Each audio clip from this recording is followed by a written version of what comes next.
আমাদের বাংলাদেশটা এখন যে সরকার চালায়, একটা সরকার আছে না, একেবারে স্লো মোশনে চালাচ্ছেন। এত স্লো, মানে মনে হয় যেন গায়ে কি নেই, বল নাই। তাদের গায়ে বল আছে কিনা সেটা জানি না, কিন্তু আজকের একটা ঘটনাকে কেন্দ্র করে খুব আঘাত পাইছি। সেটা হলো, তারা দুর্নীতিবাজ, চোর, খুনিদেরকে 5 মাসে একটা খুনিকে, একটা চোরকে, একটা ঘুষখোরকে শাস্তি দিতে না পারলেও আজকে তারা আলেমদের গায়ে আবার হাত তুলেছে। বাংলাদেশ যখন সরকার পরিবর্তন হয়েছিল, সবাই উল্লাস করে জুমার খুতবা দিছে, ওয়াজ করছে। একমাত্র আমি মোল্লা নাজিম আমার ক্ষুদ্র জ্ঞান থেকে বলেছিলাম, এত খুশি হওয়ার কিচ্ছু নেই, এখানে ইসলামী বিপ্লব হয় নাই, এটা গণ বিপ্লব হয়েছে। সুতরাং ইসলামপন্থীদের ভাগ্যের পরিবর্তন এত তাড়াতাড়ি হওয়ার কোনো সম্ভাবনা নাই। শিক্ষকদের গায়ে কি হাত তোলা যায় বলেন তো? তারা আমাদের কি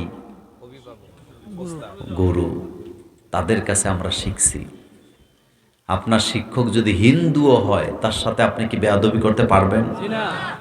বাংলাদেশে বর্তমানে যিনি আইন উপদেষ্টা আছেন, তিনিও একজন কি শিক্ষক। জানি না তিনি ঘটনা জানেন কিনা, কিন্তু একটা নিরপেক্ষ সরকার, ছাত্রদের রক্তের উপরে দাঁড়িয়ে যারা ক্ষমতায় এসেছেন, ইবতেদায়ী শিক্ষকদের যৌক্তিক দাবির পরে তাদের গায়ে যে পুলিশ দিয়ে পিটানো হয়েছে, এটা কখনো মানবিক হতে পারে না। কারণ ওস্তাদগণ হচ্ছেন আমাদের জন্য ফুল। কি ফুল বলেন? কি ফুলের ভিতরে কি থাকে? মধু থাকে।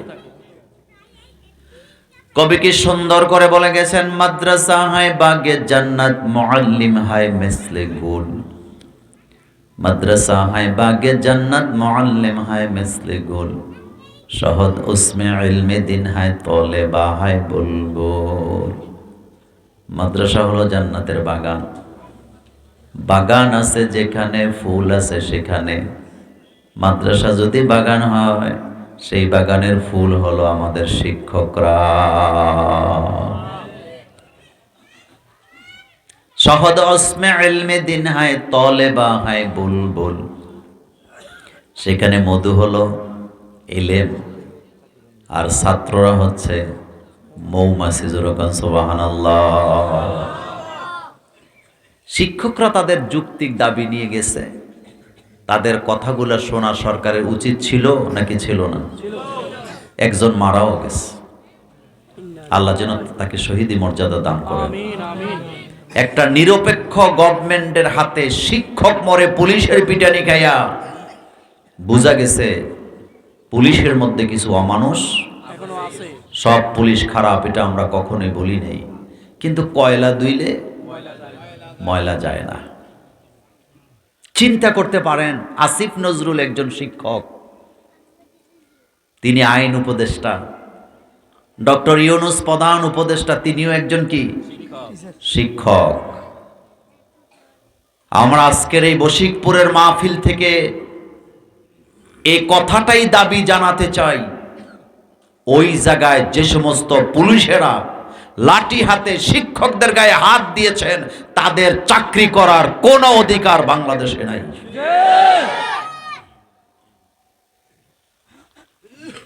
বাংলাদেশের গভর্নমেন্ট একটা কথা স্লোগান সব সময় দিচ্ছে, আমরা দেশটাকে সংস্কার করব।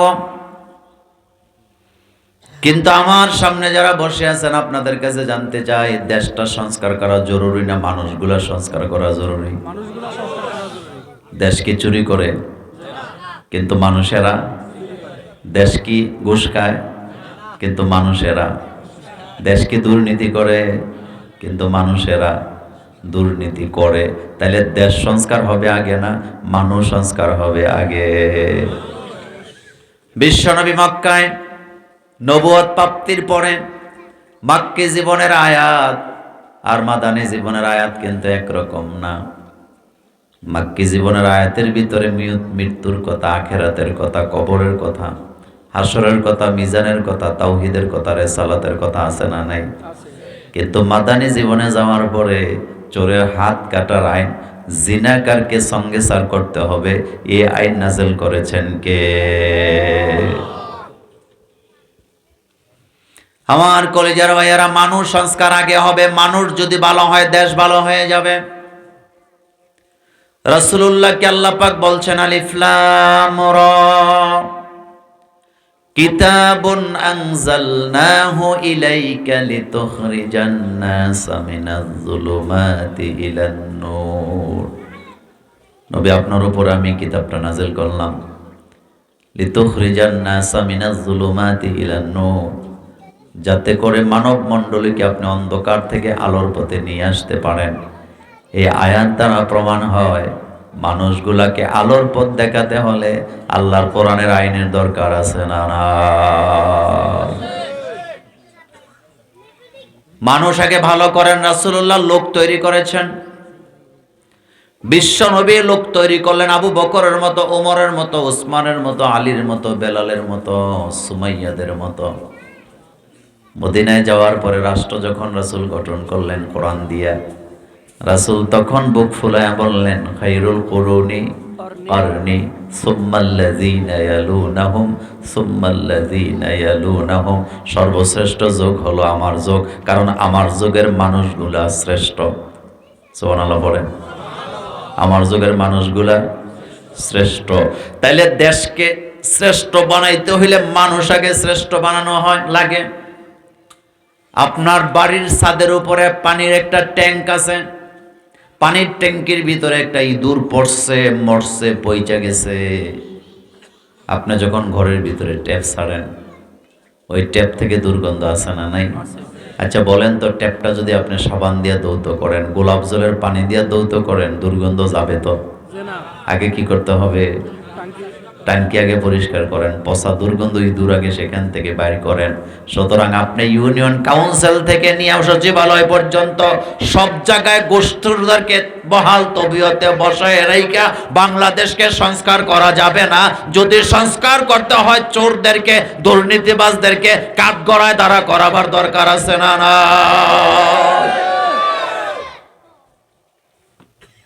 5 মাস হয়ে গেছে, এখন একটা চোরের বিচার আমরা দেখি নাই। আমার কলেজার ভাইয়ারা, কোরআন ছাড়া মানুষকে ঠান্ডা করা যায় না। আল্লাহ রাসূলের চেয়ে বড় দোয়াগের পৃথিবীতে কারো আগমন ঘটে নাই। রাসূল যেই দোয়া করেন, আল্লাহ সেই দোয়াই কবুল করেন। তো রাসূল যদি দোয়া করতো, আল্লাহ এই দেশে যত চোর আছে সবগুলোর হেদায়েত দাও, আর আল্লাহ যদি হেদায়েত দিতেন, তাহলে চুরি বন্ধ হইতো নাকি হইতো না? কিন্তু রাসূলুল্লাহকে দোয়া করে চুরি বন্ধ করলেন না, হাত কাটার আইন কায়েম করে চুরি বন্ধ করলেন। মনোযোগ আছে আপনাদের? রাসূলের চেয়ে বড় দোয়াগির আর কেউ আছে? তো রাসূল তো দোয়া করতে পারতো, আল্লাহ এদেশের চোরদেরকে তুমি হেদায়েত দাও, যেটা আমরা হুজুররা করি। তো রাসূল তো দোয়া করতে পারতেন, আল্লাহ এই চোরগুলারে তুমি হেদায়েত দাও। তো আল্লাহকে তো যা হেদায়েত দিতাম, চুরি বন্ধ হয়ে যেত। যাইতো কি যাইতো না? কিন্তু রাসূল কি দোয়া কইরা চুরি বন্ধ করাইলেন, না কোরআনের আইন লাগলো? কি লাগলো? আস-সারিকু ওয়াস-সারিকাতু ফাকতাউ আইদিয়াহুমা, চোর যদি চুরি করে, হোক সেটা চোর, হোক সেটা চুরনি। কি চোর, চোরুনি। আপনাদের লক্ষ্মীপুরে মহিলা চোরের কি কয়? এই কথাটা কোরআনে আছে না নাই? আস-সারিকু মুযাক্কার, আস-সারিকাতু মুআন্নাস। আল্লাহ কয় চোর শুধু পুরুষেরা হয় না, চোরের ভিতরে নারীও আছে। তো আল্লাহ বলতেছে আস-সারিকু ওয়াস-সারিকাতু ফাকতাউ আইদিয়াহুমা, চোর যদি চুরিতে ধরা পড়ে, হোক সেটা চোর, হোক সেটা চুরনি। কার কথা? মোল্লার কথা না আল্লাহর কথা? তাহলে চুরি কি শুধু পুরুষেরা করে না, নারীরাও করে? আল্লাহ বলতেছে হোক সেটা চোর, হোক সেটা চোরনি, ফাকতাউ আইদিয়াহুমা, উভয়ের হাত কেটে দাও। আমার বাংলাদেশের চুরি বন্ধ হবে না ততক্ষণ, আল্লাহর কোরআনের আইন কায়েম হবে না যতক্ষণ।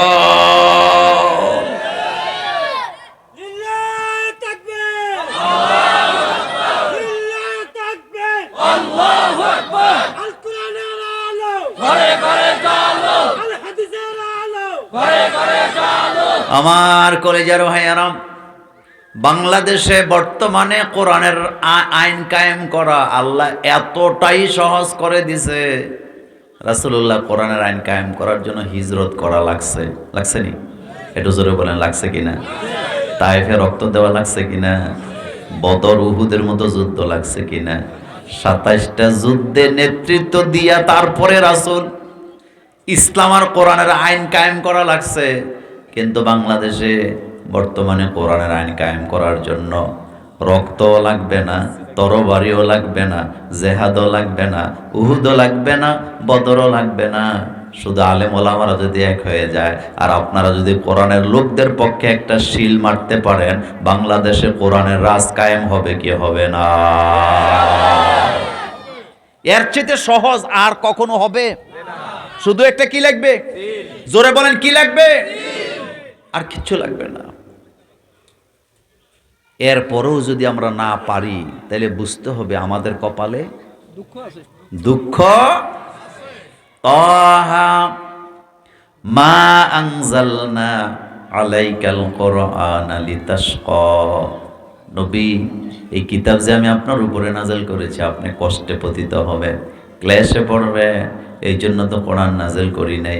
আমি কোরআন নাযিল করেছি আপনার ভাগ্যের পরিবর্তন করার জন্য। মানুষের ভাগ্যের পরিবর্তন করতে হইলে কোরআনের দরকার আছে না? আমাদের বাংলাদেশের পুলিশ চলে ব্রিটিশের আইন দিয়া, জমি জামার মামলা চলে ব্রিটিশের আইন দিয়া, হত্যা মামলা চলে ব্রিটিশের আইন দিয়া, মারামারির মামলা চলে ব্রিটিশের আইন দিয়া। আমি মোল্লা নাজিম কোরআন সামনে নিয়ে বশিকপুরের জমিনে বলে গেলাম, ব্রিটিশের তৈরি করে আইন দিয়া কখনো ইনসাফ পাওয়া যাবে না। কারণ ব্রিটিশরা মানুষকে ইনসাফ দেওয়ার জন্য আইন করেন নাই, বরং তারা মূলা ঝুলাইছে। কি ঝুলাইছে? মূলা ঝুলানি, বুঝেন তো? মানে আপনাকে যেটা দিবে না, এটা আপনারা কি করছে? দেখায় রাখছে। কথা কি বুঝেন? আমি একটা প্রমাণ দিয়ে আমি কোরআনটা খুলতে চাই, শোনেন। জমি জমার মামলা হয় না বাংলাদেশে? দাদায় মামলা করছে। কে? দাদা 2 শতক জায়গা নিয়ে গন্ডগোল, মামলা করছে। দাদা 2 শতক জায়গার জন্য, জমির জন্য মামলা চালাইতে চালাইতে দাদা মামলা চালাইছে 22 বছর। ওই 2 শতকের জন্য দাদা আরো বিক্রি করছে আরো 40 শতক। কিন্তু দাদায় রায় দেখা মরতে পারে নাই, দাদা চলে গেছে আল্লাহর কাছে। দাদা আবার মরার আগে তার ছেলেরে অর্থাৎ আমাদের আব্বারে কয়ে গেছে, এটা কিন্তু আমার মান সম্মানের ব্যাপার, মামলা কিন্তু বন্ধ করিস না, এটা চালাইস, এটার জন্য কিন্তু 40 শতক বিক্রি করছি। এবার দাদার পোলা অর্থাৎ আমাদের আব্বা আবার এই 2 শতকের জন্য মামলা চালাইতে চালাইতে উনিও বেচছে আবার 40 শতক। তো কয় শতক হয়েছে? মামলা কি রায় হয়েছে? না, রায় হয় নাই। আব্বাও মরে গেছে। আব্বা আবার আমগরে বলে গেছে, এই জমির জন্য তোর দাদা অনেক কষ্ট করছে, আমিও কষ্ট করছি, মামলা কিন্তু তুলিস না, চালায়া যাইস। এবার আমার আমলে যায় আমি আবার বিক্রি করছি আরো 40 শতক। কথা সত্য না মিথ্যা? জোরে বলেন।